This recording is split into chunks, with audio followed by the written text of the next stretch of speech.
Assalamualaikum warahmatullahi wabarakatuh dan salam pengatam.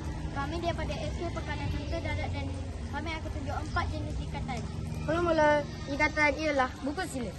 Saya akan tunjukkan kita perlu membandingkan B dan A. Putih ni ialah B, merah ni ialah A.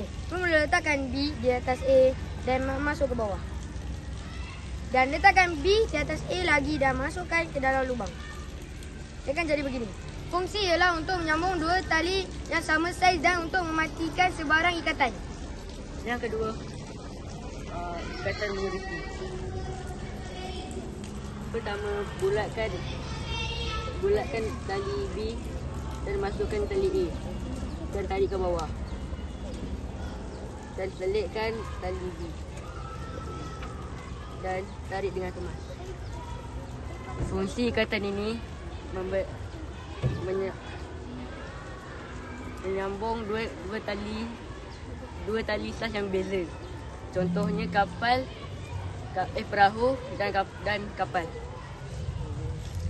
Ikatan yang ketiga, simpul manuk. Saya akan membuat satu gulungan dan saya akan membuat lagi satu gulungan dan bagi sama saiz. Dan saya akan tindih tali kecil di atas tali panjang dan saya akan membersihkan tali untuk bagi kemas. Saya akan tarik ikatan sampai bagi kemas. Fungsi dia untuk memula dan mematikan ikatan sebatang kayu dan tiang. Yang terakhir, ikatan silang. Memasukkan tali ini ke kayu dan memusingkan menjadi bulat. Memusingkan tali ini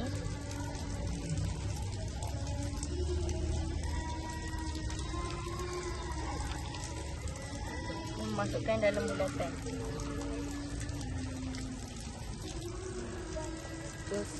Fungsi ini untuk memberi kestabilan dan kekuatan maksimum.